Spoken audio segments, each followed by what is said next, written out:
বিয়ের মণ্ডপে বসে মনোজ তার হবু স্ত্রী জ্যোতির কানে কানে বলে, জ্যোতি, আমাকে একটু বাথরুমে যেতে হবে, খুব আর্জেন্ট, এখনই যেতে হবে। আমি আর কিছুতেই বসে থাকতে পারছি না। তুমি একটু পুরোহিত মশাইকে বলো না বিয়েটা থামাতে। মনোজের কথা শুনে জ্যোতি খুবই অবাক হয়। তুমি কি পাগল হয়ে গেছো? আর মাত্র 2-3 মিনিট লাগবে, আমাদের বিয়ে কমপ্লিট হয়ে যাবে। বিয়ে তো হয়ে এসেছে, আর 2-1টা নিয়ম পালন করলেই আমাদের বিয়ে হয়ে যাবে। আর তুমি এখন বাথরুমে যাবে বলছো? 2 মিনিট তুমি চুপ করে বসো, বিয়েটা হয়ে যাক, তারপর তুমি বাথরুমে যাবে। না না জ্যোতি, আমি এখানে 2 মিনিট অপেক্ষা করে বসে থাকতে পারবো না। আর আমি যদি এখানে 2 মিনিট বসে থাকি তাহলে তোমরা এখানে কেউ আর বসে থাকতে পারবে না। তোমাদের সবাইকে মণ্ডপ ছেড়ে পালিয়ে যেতে হবে। প্লিজ তুমি একটু পুরোহিত মশাইকে বলো 2 মিনিটের জন্য বিয়েটা থামিয়ে রাখতে। দেখো মনোজ, বাচ্চাদের মতো করো না। তুমি এখন বাথরুমে গেলে আমাদের বিয়ের লগ্নটা তো পেরিয়ে যাবে। আর তাছাড়া তুমি তো মণ্ডপে আসার আগে বাথরুম থেকে ঘুরেই এলে। মাত্র 15 মিনিট আগে তুমি বাথরুম থেকেই এলে, তাহলে তোমাকে আবার এখনো বাথরুমে যেতে হবে? আমার মনে হচ্ছে বিয়েটা মণ্ডপে আয়োজন না করে বাথরুমে আয়োজন করলে বোধহয় ভালো হতো। চুপ করে এখানে বসো, সবাই আমাদের দিকে দেখছে। পাত্র এবং পাত্রী, এবার দুজনেই উঠে দাঁড়াও, এবার তোমাদের মালা বদল হবে। এমন সময় মনোজ উঠে দাঁড়ায় এবং চেঁচিয়ে বলে, ধুর পুরোহিত মশাই, মালা বদল পরে হবে, আমি এখনো 2 মিনিটের জন্য আসছি, আপনারা প্লিজ 2 মিনিট অপেক্ষা করুন। এই বলে মনোজ বাথরুমের দিকে ছুটতে শুরু করে। আর মনোজকে এভাবে ছুটতে দেখে তার খুব কাছের বন্ধু তুহিনও তার পেছন পেছন দৌড়াতে থাকে। কারণ তুহিন খুব ভালো মতোই বুঝতে পারে মনোজের ভীষণ জোরে হিসু পেয়েছে, আর মনোজ হিসু চেপে রাখতে পারে না বলেই দৌড়াতে শুরু করে। মনোজের সাথে সাথে তুহিনও বাথরুমের মধ্যে প্রবেশ করে। থ্যাংক ইউ ভাই, আমি তোকে ভাগ্যিস আগে থেকে বলে রেখেছিলাম। নে নে, এবার তাড়াতাড়ি খুলে দে, না হলে ধুতিতে হিসু করে দেবো। আসলে মনোজ নিজে নিজে ধুতি খুলতে পারে না, আর নাইবা ধুতি পরতে পারে। সেই কারণে মনোজ আগে ভাগে তার কাছের বন্ধু তুহিনকে সবকিছু বলে ম্যানেজ করেই রাখে। তুহিন তাড়াতাড়ি করে মনোজের ধুতির দড়িটা খুলে দেয়, আর মনোজ তাড়াতাড়ি নিজের কাজটা সেরে ফেলে। আহ কি শান্তি! ঠিক সময় বাথরুমে আসতে না পারলে বিয়ের মণ্ডপের মধ্যেই বোধহয় আমি হিসু করে ফেলতাম, আর আমার মান সম্মান সব শেষ হয়ে যেত। আরে ভাই ঠিক আছে, এবার আয়, তাড়াতাড়ি তোর ধুতিটা বেঁধে দিই। ওদিকে তোর বিয়ের লগ্ন পেরিয়ে যাচ্ছে, তুই এবার বাইরে না বেরোলে পুরোহিত মশাই তোর বউকে নিয়ে বাথরুমে চলে আসবে, তারপর দেখা গেল বাথরুমে তোর বিয়ে হয়ে যাচ্ছে। আসলে মনোজের ছোটবেলা থেকেই বারে বারে হিসু পাওয়ার একটা রোগ আছে। সে যখন ছোট ছিল তখন সে সবসময় বিছানায় হিসু করে দিত। মনোজের বাবা মা মনে করে মনোজ ছোট বলে এরকম বারে বারে বিছানায় হিসু করে, তাই তারা আশা করে যে মনোজ বড় হলে সবকিছু ঠিক হয়ে যাবে। কিন্তু এরকম কিছুই হয় না। কি গো শুনছো, আমাদের ছেলে তো এবার যথেষ্ট বড় হয়েছে, এখন ক্লাস 8-এ পড়ছে। এখনো পর্যন্ত ওর বারে বারে হিসু করার স্বভাবটা কিন্তু গেল না। প্রত্যেক 20 মিনিট অন্তর অন্তর হিসু পেয়ে যায়। ঘুমের মধ্যে হিসু পেয়ে গেলে ও তো আবার বিছানাতে শুয়ে শুয়ে হিসু করে দিচ্ছে। কি করা যায় বলো তো গিন্নি, ছেলেটাকে নিয়ে এবার আমিও খুব চিন্তায় পড়ছি। কালকে বলছিল নাকি ও ক্লাসরুমে বসে বসে বেঞ্চের ওপর হিসু করে দিয়েছে। হ্যাঁ, বাড়িতে এসে খুবই কান্নাকাটি করছিল, বলছিল আর স্কুলে যাবে না। ওর বন্ধুরা ওকে নিয়ে মজা করে। ক্লাসের ম্যাডামকে বারবার হিসু করতে যাবে বলছিল বলে ম্যাডাম মনে করেছে ও ক্লাস করতে চায় না বলে বারবার বাথরুমে পালাচ্ছে, তাই ম্যাডাম বাইরে যেতে দেয়নি। আর তোমার ছেলে তখনই বেঞ্চের উপর বসে বসে হিসু করে দিয়েছে। না, আমার মনে হচ্ছে ছেলেটা ইচ্ছাকৃতভাবে কিছুই করে না। ও হয়তো সত্যি হিসু চেপে রাখতে পারে না। একজন সুস্থ স্বাভাবিক মানুষের প্রতি 20 মিনিট অন্তর অন্তর কোন রকম ভাবে হিসু পেতে পারে না। আচ্ছা, আমি শুনেছি সুগার হলেও নাকি বারবার হিসু পাই, আবার ডাক্তারের কাছে গেলে হয় না? হ্যাঁ, আর দেরি করো না, চলো কালকেই আমরা ওকে ডাক্তারের কাছে নিয়ে যাই। পরের দিনে মনোজকে নিয়ে তার বাবা মা তাদের গ্রামীণ চিকিৎসকের কাছে যায়। কিন্তু মনোজের এরকম অদ্ভুত স্বভাবের কথা শুনে ডাক্তারও চমকে ওঠে। ডাক্তার মনোজের শরীরে সেরকম কোনো রোগ ধরতে পারে না। এমন অদ্ভুত ধরনের রোগ ডাক্তারের কাছে বড্ড অজানা ছিল। তাই ডাক্তার বিভিন্ন ওষুধ দিয়ে নিজের মতো করে মনোজের চিকিৎসা করার চেষ্টা করলেও সে বারে বারে ব্যর্থ হয়। শেষ পর্যন্ত মনোজের বাবা মা ডাক্তার দেখানো বন্ধ করে দেয়। এভাবে ধীরে ধীরে মনোজ বড় হয়ে ওঠে। বড় হয়ে যাওয়ার পর মনোজ বিছানায় হিসু করেনি ঠিকই, কিন্তু প্রত্যেক 20 মিনিট অন্তর অন্তর তাকে এখনো বাথরুমে ছুটতে হয়। এমনকি রাতে ঘুমানোর সময় সে প্রতি 20 মিনিট অন্তর অন্তর অ্যালার্ম দিয়ে রাখে, যাতে ভুল করেও সে বিছানাতে হিসু না করে ফেলে। কিরে, ঘুমিয়ে পড়, এখনো জেগে আছিস কেন? কালকে তো আবার তোর ইন্টারভিউ আছে, তাড়াতাড়ি ঘুম থেকে উঠতে হবে তো। ঘুমিয়ে পড় বাবা, কালকে সকাল সকাল ঘুম থেকে উঠে তৈরি হয়ে নিবি, না হলে কিন্তু সময় মতো বাস পাওয়া যাবে না। ঘুমিয়েই তো ছিলাম মা, কিন্তু হিসু পেলে বলে ঘুমটা ভেঙে গেল। এই হিসুর জ্বালায় যে ঠিক করে ঘুমাবো তারও কোনো উপায় নেই। জানি না উপরবেলা আমাকে কোন পাপের শাস্তি দিচ্ছে। আর তুমি কি বলছো, কালকে আমি বাসে করে ইন্টারভিউ দিতে যাবো? একদমই নয়, বাসে আমাকে 1 ঘন্টা বসে থাকতে হবে, আর 1 ঘন্টার মধ্যে আমার 3 বার হিসু পাবে। আর ওই বাস তো আমার জন্য কোথাও থামবে না, সেই জন্য আমি কালকে বাইক নিয়ে ইন্টারভিউ দিতে যাবো। তাই তো, আমার তো একদমই মনে ছিল না। জানি না উপরওয়ালা আমার খোকাকে এতটা কষ্ট কেন দিচ্ছে। তুই চিন্তা করিস না বাবা, দেখবি আস্তে আস্তে সব ঠিক হয়ে যাবে। তুই শুধু কালকে ভালো করে ইন্টারভিউটা দিয়ে আয়। নে এবার ঘুমিয়ে পড়। পরের দিন সকালবেলা মনোজ ঘুম থেকে উঠে তৈরি হয়ে বাবা মায়ের আশীর্বাদ নিয়ে ইন্টারভিউ দিতে বেরিয়ে যায়। মনোজ এমনিতে ভীষণ মেধাবী এবং প্রতিভাবান ছিল, তাই ইন্টারভিউ নিয়ে তার তেমন কোনো চিন্তা না হলেও বারে বারে হিসু করার অভ্যাস নিয়ে সে খুবই চিন্তায় থাকে। সে বারে বারে উপরওয়ালার কাছে প্রার্থনা করতে থাকে যাতে তার ইন্টারভিউ 20 মিনিটের বেশি সময় ধরে না চলে। সৌভাগ্যবশত সেদিন মনোজের ইন্টারভিউ 5 মিনিটের মধ্যেই মিটে যায় আর মনোজকে ওই চাকরির জন্য নিযুক্ত করে নেওয়া হয়। মনোজ চাকরি পাওয়ার ফলে তার বাবা মা প্রচন্ড পরিমাণে খুশি হয়। দেখেছো, আমি তোমাকে বলেছিলাম না আমার ছেলে নিশ্চয়ই একদিন চাকরি পাবে। আমার সোনার টুকরো ছেলে। শুধুমাত্র ছেলেটার বারে বারে হিসু পাই এই একটা বাজে স্বভাব, এছাড়া আমার ছেলের মধ্যে কোনো বাজে গুণ নেই। আচ্ছা বাবা, তুই তো চাকরি পেয়ে গেছিস, এবার কিন্তু আমরা তোর বিয়ের জন্য পাত্রী দেখবো বললে ভুল হবে। তোর বাবা কিন্তু এরই মধ্যে একটা পাত্রী পছন্দ করে রেখেছে। কি বিয়ে? না না, কোনোদিনও না। তোমরা ভাবলে কি করে আমি বিয়ে করব? প্রত্যেক 20 মিনিট অন্তর অন্তর আমার হিসু পাই। এটা যদি কোনো মেয়ে জানতে পারে তাহলে কখনোই তো আমাকে বিয়ে করবে না, আর যদিও বা বিয়ে করে 2 দিন পরেই ছেড়ে পালিয়ে যাবে। এ তুই কি বলছিস? এটা কি তোর কোনো রোগ নাকি? ডাক্তার তো তোর শরীরের মধ্যে কোনো রোগ ধরতেই পারেনি। এটা তো খুবই সাধারণ একটা জিনিস। অনেকেরই তো অনেক কিছু বাজে অভ্যাস থাকে, সেরকম তোরও বারবার হিসু করার একটা অভ্যাস বলতে পারিস। এটা তো বড়সড় ধরনের কোনো কিছু নয় যে কোনো মেয়ে তোকে বিয়ে করবে না। হ্যাঁ রে বাবা, তোর মা একদমই ঠিক বলেছে।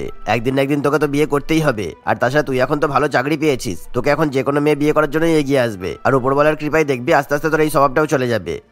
শেষ পর্যন্ত মনোজ তার বাবা মায়ের কথা শুনে বিয়ে করার জন্য রাজি হয়। মনোজ একদিন তার বাবা মায়ের পছন্দ করা মেয়ে জ্যোতির সঙ্গে এক রেস্টুরেন্টে দেখা করতে যায়। জ্যোতি রেস্টুরেন্টে এসে পৌঁছানোর আগেই মনোজ অনেক আগেই সেখানে গিয়ে বসে থাকে। জ্যোতির সঙ্গে দেখা করার জন্য সে ভীষণ পরিমাণে নার্ভাস ফিল করে, তাই তার বারে বারে হিসু পেয়ে যায়। অন্যান্য সময় তো 20 মিনিট অন্তর অন্তর হিসু পাই, কিন্তু এখন ভয় পাচ্ছে বলে হয়তো 5 মিনিট ছাড়া হিসু পেয়ে যাচ্ছে। জ্যোতি মনে হয় এসে গেছে, যাই আমি আরেকবার হিসু করে আসি। কিছুক্ষণের মধ্যেই জ্যোতি সেখানে এসে পৌঁছায়। জ্যোতিকে দেখে মনোজের খুবই পছন্দ হয়, কারণ সে সত্যিই খুবই সুন্দর দেখতে ছিল। আর মনোজও সুশিক্ষিত এবং ভদ্র হওয়ায় জ্যোতিও মনোজকে পছন্দ করে ফেলে। তারা আস্তে আস্তে দু একটা কথা বলতে শুরু করে, আর এর মধ্যেই মনোজের আবার হিসু পেয়ে যায়। তুমি যদি কিছু মনে না করো, আমি কি একবার ওয়াশরুম যেতে পারি? অফকোর্স মনোজ, এতে আবার বলার কি আছে? অবশ্যই যেতে পারো, আমি কিছু মাইন্ড করব না। It's natural. এই শুনে মনোজ তাড়াতাড়ি বাথরুমে চলে যায়। কিছুক্ষণ পর বাথরুম থেকে এসে সে আবার জ্যোতির সঙ্গে কথা বলতে থাকে, কিন্তু আবার 10-15 মিনিট পরেই মনোজের হিসু পেয়ে যায়। এর ফলে মনোজ বারে বারে জ্যোতির কাছ থেকে অনুমতি নিয়ে বাথরুমে যেতে থাকে। এরকম ঘটনা মনোজ প্রায় 4 থেকে 5 বার ঘটিয়ে থাকে। একটা সময় মনোজ যখন বাথরুমে থাকে তখনই রেস্টুরেন্টের ওয়েটার টেবিলের উপর বিল রেখে চলে যায়। বিলটা দেখে জ্যোতি মনে মনে ভাবে, কি ব্যাপার, মনোজ বারে বারে ওয়াশরুমে যাচ্ছে কেন? আমার মনে হয় মনোজের কাছে নিশ্চয়ই রেস্টুরেন্টের বিল দেওয়ার মতো টাকা নেই, সেই জন্য বারে বারে বাহানা করে ওয়াশরুমে চলে যাচ্ছে। হ্যাঁ, আমি ফোনে দেখেছি ছেলেদের কাছে যখন টাকা না থাকে তখন ছেলেরা বাহানা করে আর ওয়াশরুমে পালায়। কিন্তু মনোজ তো এত ভালো চাকরি করে, তাও মনোজের কাছে টাকা নেই, এটা কিভাবে হতে পারে? ও, আমিও তো বোকা। মনোজ তো সবে সবে চাকরি পেয়েছে, 1 মাসও হয়নি। এমনই ভাবনা চিন্তা করে জ্যোতি রেস্টুরেন্টের বিল পেমেন্ট করে দেয়। জ্যোতি কোনোভাবেই ধারণা করতে পারে না যে মনোজের এরকম বারে বারে টয়লেট করার অভ্যাস আছে। কিছুক্ষণের মধ্যেই তারা যে যার মতো বাড়িতে চলে যায়। তারা দুজনে একে অপরকে পছন্দ করলে দুই পরিবারের সহমতে 1 মাসের মধ্যেই তাদের বিয়ে ঠিক করে দেওয়া হয়। আর বিয়ের দিনও বারে বারে মনোজের হিসু পেতে থাকে। এমনকি বরযাত্রীকে সঙ্গে নিয়ে বিয়ে করতে যাওয়ার সময়ও রাস্তার মধ্যে মনোজের বারবার হিসু পায়, তাই 4 থেকে 5 বার রাস্তার মাঝখানে বাস থামাতে হয়। এভাবেই কোনো রকমে মনোজ বিয়ে করার জন্য জ্যোতিদের বাড়িতে গিয়ে পৌঁছায়। এমনকি বিয়ের মণ্ডপে বসেও মনোজ বারে বারে হিসু করতে চলে যায়। এভাবেই শেষ পর্যন্ত হিসু করতে করতে মনোজ তার বিয়ের নিয়ম রীতি সম্পন্ন করে। কয়েক ঘন্টা পর মনোজ তার নববিবাহিত বউকে নিয়ে নিজের বাড়িতে গিয়ে পৌঁছায়। মনোজ, তাড়াতাড়ি বাথরুম থেকে বেরিয়ে এসো, তোমার এখনো পেট খারাপ ঠিক হলো না? আমার মনে হয় তোমার ওষুধ খাওয়া দরকার। ভাবলাম আজকে আমরা দুজনে মিলে অনেক অনেক গল্প করব, আর তুমি বারে বারে বাথরুমে চলে যাচ্ছ।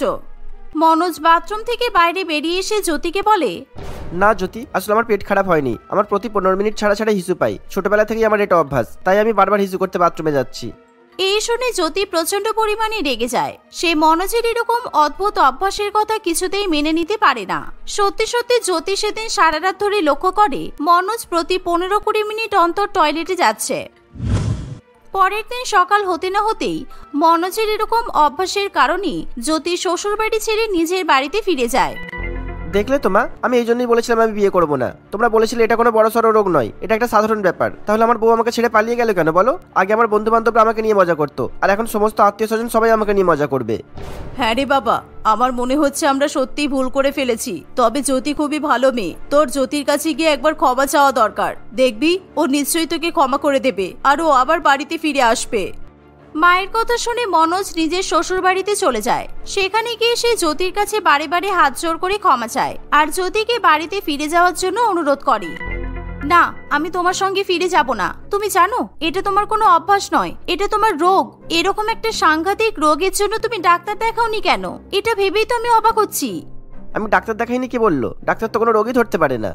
তুমি শুধু গ্রামের ডাক্তার দেখিয়েছো, কখনো শহরে গিয়ে শহরের বড় বড় ডাক্তারকে দেখানোর চেষ্টা করেছো? তুমি আগে আমার সঙ্গে ডাক্তার দেখাতে চলো, তারপরে আমি তোমার সঙ্গে ফিরে যাব, না হলে নয়। মনোজ জ্যোতির কথা শুনে শহরের বড় ডাক্তারের কাছে চলে যায়। ডাক্তার মনোজের চিকিৎসা করে এবং বিভিন্ন রকমের রিপোর্ট করার পর জানায়, আসলে আপনার ব্লাডার অনেক ছোট, সেই জন্য আপনার বারবার হিসু পেয়ে যায়। অপারেশন করে আপনার ব্লাডার বড় করতে হবে, তাহলে আপনি পুরোপুরি সুস্থ হয়ে যাবেন। এই শুনে মনোজ খুবই খুশি হয়। কিছুদিনের মধ্যেই মনোজের অপারেশন করা হয়, আর মনোজ পুরোপুরি সুস্থ হয়ে ওঠে। তাকে আর বারে বারে টয়লেটে যেতে হয় না। এই দেখে জ্যোতি আবার মনোজের সঙ্গে শ্বশুর বাড়িতে ফিরে আসে। সবিতা বিভিন্ন বাড়িতে রাঁধুনির কাজ করে নিজের সংসার চালায়। সবিতার মেয়ে পারমিতা বড় হওয়ার পর নিজের মাকে রাঁধুনির কাজে অনেক সাহায্য করে। আর শীতকাল মানে চারিদিকে বিয়ে বাড়ির বহর শুরু হয়ে যায়। তাই তখন সবিতা এবং পারমিতা রাঁধুনির কাজ করে সামান্য টাকা পয়সা উপার্জন করে, যাতে তারা দুবেলা দুমুঠো খেয়ে পড়ে বাঁচতে পারে। সবিতা এবং পারমিতার হাতে রান্না খুব ভালো হওয়ায় সকলে তাদেরকে নিজেদের যে কোনো অনুষ্ঠানে রাঁধুনি হিসাবে রাখতে চায়। একদিন সবিতা এবং পারমিতা মালতী দেবীর এক বান্ধবীর মেয়ের বিয়েতে বেশ সুন্দর করে মটন কষা এবং পোলাও রান্না করে। এরকম সুস্বাদু মটন কষা খেয়ে মালতী দেবীর ভীষণ পরিমাণে ভালো লাগে। তাই সে মা এবং মেয়ে দুজনকেই ডেকে পাঠায়।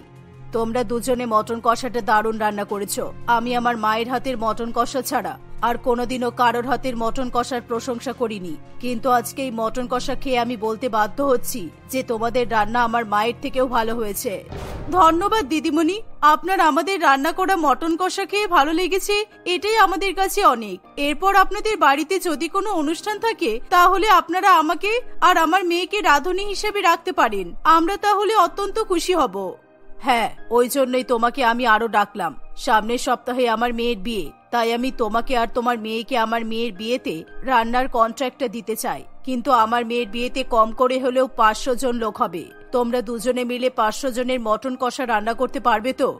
এত বড় বিয়ে বাড়ির মটন কষা রান্না করার কন্ট্রাক্টের কথা শুনি সবিতা এবং পারমিতা দুজনেই খুবই খুশি হয়। কারণ তারা যদি এই বিয়ে বাড়িতে মটন কষা রান্না করতে পারে তাহলে তারা দুজনে যে টাকাটা রোজগার করবে সেই টাকা দিয়ে বেশ কিছু মাসের জন্য তাদের দুজনের সংসার ভালোভাবে চলে যাবে। তাই তারা দ্বিতীয়বার না ভেবেই মালতী দেবীর মেয়ের বিয়েতে রান্না করার জন্য হ্যাঁ বলে দেয়। দিদি, আপনার মেয়ের বিয়েতে 500 জন হোক কিংবা 1000 জন, আমরা এমন মটন কষা রান্না করব যে সারা জীবন বিয়ে বাড়ির অতিথিদের মুখে আপনার মেয়ের বিয়ের রান্নার স্বাদ একেবারে লেগে থাকবে। তাহলে তো খুব ভালো কথা, কিন্তু একটাই সমস্যা, আমার সেরকম লোকবল নেই। তাই আমার মেয়ের বিয়েতে রান্না করতে হলে তোমাদের মা আর মেয়েকে মটন কষা রান্না করার জন্য সমস্ত জিনিসপত্র নিজেদেরকেই কিনতে হবে। তোমাদেরকে জানানো দরকার তোমরা সবকিছু কিনে নিয়ে রান্না বান্না শুরু করবে, আর আমি আমার ম্যানেজারকে বলে দেব তোমাদেরকে টাকা দিয়ে দিতে। আপনি ওসব বিষয়ে চিন্তা করবেন না, আমরা নিজেদের মতো করে সব ব্যবস্থা করে নেব। মালতী দেবী এভাবেই তার মেয়ের বিয়েতে রান্না করার কন্ট্রাক্ট দিয়ে দেয় আর ভালো করে মটন কষা খেয়ে সেখান থেকে চলে যায়। দেখতে দেখতে প্রায় বেশ কিছুদিন কাটে। পারমিতা এবং তার মা মালতী দেবীর মেয়ের বিয়েতে রান্না করতে যাবে তার আগে যাবতীয় ব্যবস্থা করতে শুরু করে দেয়, কারণ এর আগে কখনো তারা 500 জনের জন্য মটন কষা রান্না করেনি। আর সেই কারণেই তাদের এরকম বড় হাঁড়ি কড়াই কিচ্ছু নেই। সবিতা মটন কষা রান্না করার জন্য পারমিতাকে বড় বড় হাঁড়ি কড়াই ভাড়া করে আনতে পাঠিয়ে দেয়। পারমিতা তখনই জানাবাবুর কাছে চলে যায়। জানাবাবু, আরে ও জানাবাবু, কোথায় গেলে তুমি? তাড়াতাড়ি এসো, আমাকে 500 জনের মটন কষা রান্না করার মতো একটা বড় কড়াই দাও তো। একটু পরে আমরা বিয়ে বাড়িতে রান্না করার জন্য বেরিয়ে পড়বো। এইবার শীতকালে তোর মা তো দেখছি ভালোই বিয়ে বাড়ির অর্ডার পেয়েছে রে। 500 জনের মটন কষা রান্না করবে, তাহলে তো ভালোই টাকা রোজগার হবে। বাহ, খুব ভালো খুব ভালো। সে আর বলতে, তুমি তাড়াতাড়ি করে আমাকে একটা বড় কড়া দিয়ে দাও, আর ডায়েরিতে এই কড়ার ভাড়া বাবদ যত টাকা হয় সেটা লিখে রাখো। মটন কষা রান্না করে টাকা পাওয়ার পর তোমার দোকানে এসে আমি কড়ার ভাড়া আর কড়া দুটোই দিয়ে যাব। ঠিক আছে, তুই কিন্তু সাবধানেই কড়াটা নিয়ে যাস, কেমন? পারমিতা তাড়াতাড়ি করে অত বড় কড়াই নিজের মাথায় তুলে নেয়। সে কড়াইটা বয়ে বাড়িতে নিয়ে আসে। সবিতা মটন কেনার জন্য কিশাইয়ের মটন দোকানে চলে যায়, কারণ কিশাইয়ের মটনের দোকান এলাকার মধ্যে সবথেকে বিখ্যাত ছিল। কিন্তু সে বেশ চড়া দামে মটন বিক্রি করে। প্রত্যেকবার কোনো অনুষ্ঠান হলে সবিতা সেখান থেকেই মটন কেনে, তাই এবারও এত বড় অর্ডার আসায় সে আর কোনো বিকল্প করে না। দাদা, আজকে আমার 100 কেজি মটন লাগবে। এবার বেশ ভালো বড় অর্ডার পেয়েছি। তুমি তাড়াতাড়ি করে একটা গাড়িতে 100 কেজি মটন রাসবিহারীর মোড়ে পাঠিয়ে দাও তো। সে নয়, আমি 100 কেজি মটন তোর কথা মতো পাঠিয়ে দিলাম। তুই ভালো করে জানিস আমি 1 কেজি মটন 1000 টাকায় বিক্রি করি। আর 100 কেজি মটনের দাম তাহলে কত হয় তুই হিসাব করে নে। এর আগেও তো অনেকবার মটন নিয়েছিস, কিন্তু এখনো টাকা শোধ করতে পারিসনি। আর এখন এতগুলো টাকা কিভাবে দিবি বলতো? এবার দয়া করে আমাকে শেষবারের মতো বাকিতে মটন দিয়ে দাও। তারপর বিয়ে বাড়ি থেকে টাকা দিলে তোমাকে সেই মুহূর্তে এসে আমি মটনের দাম দিয়ে দেব। কিন্তু এখন তুমি যদি আমাকে মটন না দাও তাহলে আমি কিন্তু ভীষণ বিপদে পড়বো। ঠিক আছে ঠিক আছে, এত বড় অর্ডার যখন নিয়েছিস তখন তোর কথা মতো আমি রাসবিহারীতে মটনের গাড়ি পাঠিয়ে দিচ্ছি। কিন্তু বিয়ে বাড়িতে রান্না করার পরেই আমাকে কিন্তু মটনের টাকা দিয়ে যাবি। তা না হলে আমি কিন্তু তোর বাড়িতে গিয়ে তোর বাড়িতে যা জিনিসপত্র পাবো সব তুলে নিয়ে চলে আসবো বলে দিলাম। এই বলে কিশাই সবিতার কথা মতো বিয়ে বাড়ির ঠিকানাতে মটন পাঠিয়ে দেয়। সবিতা এবং পারমিতা দুজনে মিলে মটন কষা রান্না করার জন্য বাকি যা যাবতীয় জিনিসপত্রের প্রয়োজন ছিল সবটাই নিজেদের টাকাতে কিনে নেয়। তারা হাঁড়ি কড়াই নিয়ে মালতী দেবীর মেয়ের বিয়েতে মটন কষা রান্না করার জন্য উপস্থিত হয়। সেই কখন থেকে আমি তোমাদের জন্য অপেক্ষা করছিলাম। তাড়াতাড়ি রান্নাঘরে যাও আর মটন কষা রান্না করা শুরু করে দাও। ইনি হলেন আমার ম্যানেজার বিকাশ বাবু। তোমাদের রান্না করা হয়ে গেলে এনার কাছ থেকে তোমাদের প্রয়োজন মতো সব টাকা নিয়ে নিও। আর হ্যাঁ, বেশ ঝাল ঝাল করে মটন কষাটা রান্না করবে। এই বলে মালতী দেবী সেখান থেকে চলে যায়। সে নিজের আত্মীয় স্বজনদের সঙ্গে মেয়ের বিয়ে নিয়ে নানান রকম কাজে ব্যস্ত হয়ে পড়ে। ফলে রান্না বান্নার দিকে আর নজর দেওয়ার সে সময় পায় না। বিকাশ বাবু সমস্ত রান্না বান্নার তদারকি করে। কি হলো, হা করে দাঁড়িয়ে কি দেখছো? এই সিঁড়ি দিয়ে উঠে গিয়ে ডান দিকে রান্নাঘর। আর তোমাদের মামের মটন কষা রান্না করার জন্য ম্যাডাম আলাদা করে ঘরের ব্যবস্থাও করে দিয়েছে। তাই তাড়াতাড়ি গিয়ে রান্না বান্না শুরু করো। বলছিলাম যে যদি মটন কষা রান্না করার আগে আমাদেরকে কিছু অ্যাডভান্স টাকা দিয়ে দিতেন তাহলে খুব সুবিধা হতো। না না, ম্যাডাম আমাকে তোমাদেরকে কোন রকমেরই টাকা অ্যাডভান্স করতে বারণ করেছে। তোমরা আগে মটন কষা রান্না করে সমস্ত গেস্টদের খাওয়াবে, তারপর যা টাকা দেবে আমি তোমাদেরকে দিয়ে দেবো। কিন্তু এখন কোনো টাকা হবে না। ম্যাডাম চাইলেই তো শহরের অনেক বড় ক্যাটারিং সার্ভিসকে মটন কষা রান্না করার দায়িত্ব দিতে পারতেন। সুতরাং সে যখন তোমাদেরকে বিশ্বাস করে মেয়ের বিয়েতে রান্না করার দায়িত্ব দিয়েইছে, তাই তোমরা নিশ্চিন্তে থাকো, তোমাদের টাকা মারা যাবে না, বুঝেছো? না না দাদা বাবু, সে আমি জানি যে আপনারা গরিব মানুষের টাকা মারবেন না। সবিতা আর কিছু না বলে নিজের মতো মটন কষা রান্না করা শুরু করে দেয়। তারা মা মেয়ে দুজনে মিলে সমস্ত মটন ধুয়ে পরিষ্কার করে পেঁয়াজ আদা রসুন বেটে এবং অন্যান্য মশলাপাতি তৈরি করে নেয় এবং ভালো করে রসিয়ে কষিয়ে তারা মটন কষা রান্না করে। গোটা বিয়ে বাড়িতে তাদের রান্না করা মটন কষার গন্ধ ছড়িয়ে পড়ে। এরকম মটন কষার গন্ধ পেয়ে সকলে জিভেই জল চলে আসে। বেশ কয়েক ঘন্টার মধ্যে সুন্দর করে লাল লাল কষা কষা মটন রান্না হয়ে যায়। মা এবং মেয়ে দুজনে মিলে সকল অতিথিদের সেই মটন কষা পরিবেশন করে খাওয়ায়।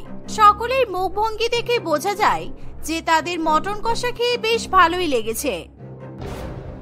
মা, অনেক রাত হয়ে যাচ্ছে, কিন্তু আমাদের এবার এসব জিনিসপত্র নিয়ে বাড়িতে ফিরতে হবে। আর মালতী দেবী নিজের মেয়ের বিয়ে নিয়ে খুব ব্যস্ত আছে, উনি এখন কোনো কথা বলতে চাইবেন না। চলো আমরা বিকাশ বাবুর কাছ থেকে টাকা নিয়ে বাড়ি চলে যাই। হ্যাঁ, তুই ঠিক কথাই বলেছিস। আর সবাই আমার কাছে এসে আমার রান্না করা মটন কষার অনেক প্রশংসা করেছে, তাই আমার মনে হয় আমরা মালতী দেবীর কাছ থেকে বকশিশ পাবো। এই বলে সবিতা এবং পারমিতা দুজনে খুশি হয়ে বিকাশ বাবুর কাছে টাকা চাইতে চলে যায়, কিন্তু বদমাইশ বিকাশ বাবু টাকার কথা শুনে সঙ্গে সঙ্গে পাল্টি খায়। কি, তোমাদেরকে আমি কিসের জন্য টাকা দেবো? তোমাদের কোনো ধারণা আছে তোমরা কত খারাপ মটন কষা রান্না করেছিলে? মালতী দেবী এখন কাজে ব্যস্ত আছে বলে তোমাদের সাথে কোনো কথা বলতে চাইছে না, তাই উনি আমাকে তোমাদেরকে একটা টাকাও দিতে বারণ করে গেছে। এ আপনি কেমন কথা বলছেন? আমাকে সকল অতিথিরা নিজে থেকে বলেছে যে আমার রান্না করা মটন কষা খুব ভালো খেতে হয়েছে, আর আপনি এসব কথা আমাকে কেন বলছেন? আমার নিজের রান্না করা মটন কষার উপর সম্পূর্ণ বিশ্বাস আছে। একেবারে ফালতু কথা কম বলো, শুধু মিথ্যে কথা বলে তাই না? আমাকে সকল গেস্টরা নিজেরা এসে বলেছে যে মটন কষায় একেবারে নুন হয়নি, আর ইচ্ছে করে তুই মটন কষায় ঝালও কম দিয়েছিলিস। তারপর তুই যে দোকান থেকে মটন কষা কিনেছিস সেই দোকানের মটনগুলো সবই বাসি ছিল। এরকম মটন কষা রান্না করার জন্য আমি তোকে একটা টাকাও দেবো না। যা যা, কোনো রকম কোনো সিনক্রেট না করে এখান থেকে বেরিয়ে যা।